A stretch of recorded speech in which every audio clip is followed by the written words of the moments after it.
মনে করুন এদিকে এক ফাঁসির আসামি আছে, কন্ডেম সেলে আছে, 6 মাস পর শাস্তি হবে, ফাঁসি হবে।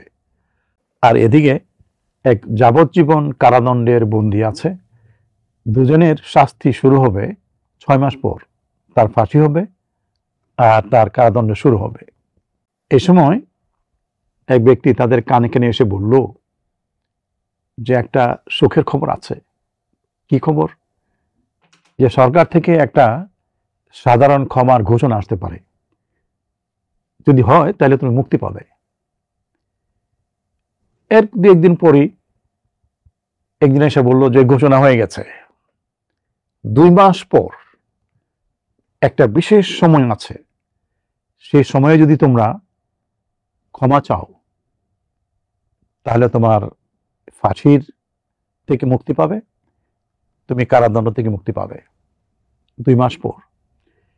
কি করতে হবে 2 মাস পর? তোমাদের কোর্টে যেতে হবে না, কিছু করতে হবে না, তোমরা এখানে বসেই তোমরা ক্ষমা চাবে এবং সেখানে ম্যাজিস্ট্রেট আসবে, ম্যাজিস্ট্রেট সেইটা নোট করে নেবে, ক্ষমা হয়ে যাবে।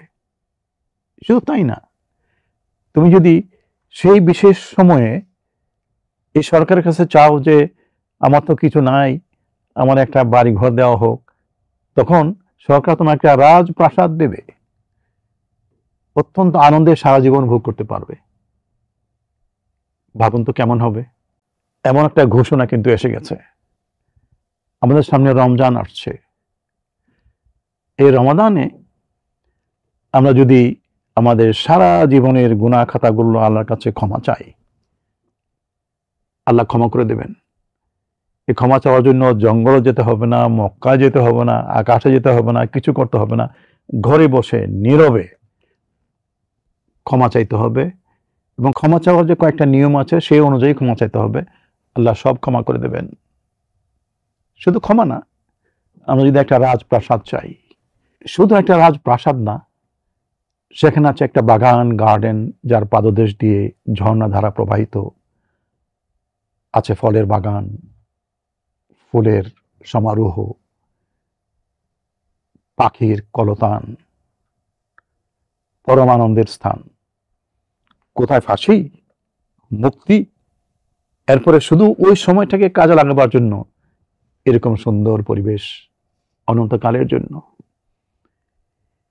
সেই জিনিসটা এসে যাচ্ছে রমাদান। রাসূল সাল্লাল্লাহু আলাইহি ওয়াসাল্লাম 2 মাস আগে থেকেই এটার জন্য আল্লাহর কাছে দোয়া করতে থাকতেন। আল্লাহুম্মা বারিক লানা ফি রজব ওয়া শাবান ওয়া বাল্লিগনা রমাদান। আগের 2টি মাস হলো রজব ও শাবান। রাসূল সাল্লাল্লাহু আলাইহি ওয়াসাল্লাম দোয়া করতে থাকতেন, হে আল্লাহ, এই রজব ও শাবানের জন্য তোমার কিছু কাজ করতে পারি, এই বরকতগুলো আমাকে দাও, যেন আমরা মানসিক দিক দিয়ে রমাদানের জন্য তৈরি হতে পারি।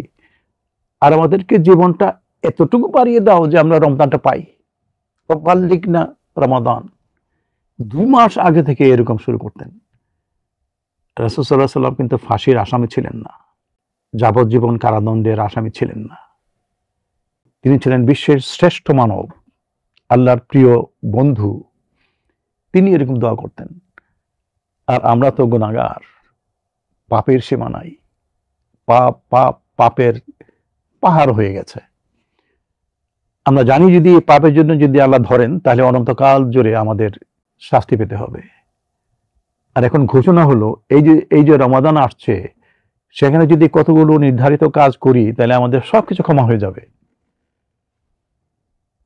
আমাদের কেমন ভাবে অধীর আগ্রহে অপেক্ষা করা দরকার, মানসিক প্রস্তুতি গ্রহণ করা দরকার যে আমরা সেই কাজগুলি করব। রমাদান আসছে, বেশি দূরে না। আমরা কি কাজ করব রমাদানে? আমরা কি সবকিছু, সব কাজ বাদ দিয়ে, খাবার দাবার বাদ দিয়ে আমরা শুধু আল্লাহর ইবাদতে মগ্ন হয়ে যাব? প্রয়োজন নাই। স্বাভাবিক জীবন যাপন করব। কেমন? ধরেন রমাদান শুরু হলো, কালকে থেকে শুরু হবে। আজকে সন্ধ্যায় আল্লাহর কাছে দোয়া করলাম, হে আল্লাহ, আমাদেরকে তৌফিক দাও, এই রমাদানের ফজিলত, বরকত, মাগফিরাত জন্য পেতে পারি, আমার কিছু করার তৌফিক দান করো। আমরা এই দোয়া করতে পারি। এরপরে মাগরিবের নামাজটা জামাতে পড়লাম, এশা পড়লাম জামাতে, এরপর একটু এক্সট্রা তারাবি পড়লাম, ঘুমালাম আগের মতোই, সেহরির জন্য উঠলাম। আর সেহরির সময় যখন উঠলাম তখন কমপক্ষে 2 রাকাত তাহাজ্জুদের নামাজ পড়ে নিলাম। তাহাজ্জুদের সময় আল্লাহ তাআলা মানুষকে ডেকে ডেকে বলেন, হে আদম সন্তান, তোমরা কিছু চাও? কি চাও? নাও, আমি উদার হস্তে সবকিছু দান করব, ক্ষমা, নিয়ামত, অর্থ, সম্পদ, সম্মান, যা চাও তাই দেব। এটা তাহাজ্জুদের সময়। নর্মাল সময়ও সেটা হয়, আর রমাদানের সময় তো আরো বেশি হবে। আমরা যখন অন্য সময়ে তাহাজ্জুদের সময় কষ্ট করে উঠতে পারি না, রমাদানে তো সেহরি খাওয়ার সময় উঠি, 2 রাকাত তাহাজ্জুদ নামাজ পড়ে নিই না। তাহাজ্জুদ নামাজ পড়লাম, 2 রাকাত, সেহরি খেলাম, ফজরটা পরে শুয়ে পড়লাম।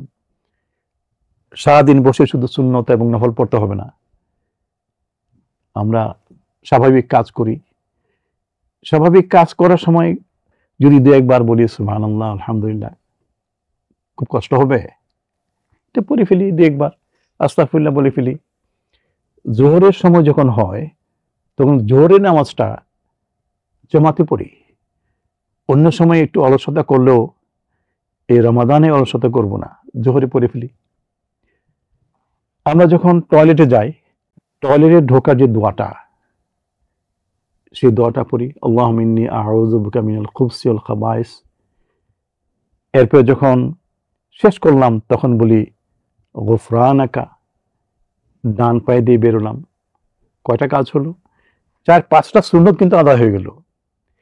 রমাদানে একটা সুন্নত আদায় করলে অন্য সময় একটা ফরজ আদায়ের সওয়াব হয়, একটা ফরজ আদায় করলে অন্য সময়ে 70টা ফরজ আদায়ের সওয়াব হয়। এটা হলো মিনিমাম, সবচেয়ে কম। তো আমরা একটা টয়লেটে গিয়েই তো 4-5টা ফরজ আদায় করে ফেলতে পারি। আমরা পেশাব করতে যাই, পায়খানা করতে যাই, এরকম প্রত্যেকটা কাজে যদি সুন্নত নিয়মে করি তাহলে প্রত্যেকটা আমলই একটা বড় ইবাদত হয়ে গেল। আমরা এটা চেষ্টা করি আসরের সময় আবার জামাতে পড়ি। যখন মসজিদে ঢুকি, ডান পায়ে ঢুকি, আল্লাহুম্মা আফতাহলি আবওয়াবা রাহমাতিক, এটা পড়ি। নামাজ পড়ার পরে এটা পাটা বা পায়ে বেরোই এবং বলি আল্লাহুম্মা আফতাহলি আবওয়াবা ফাদলিক।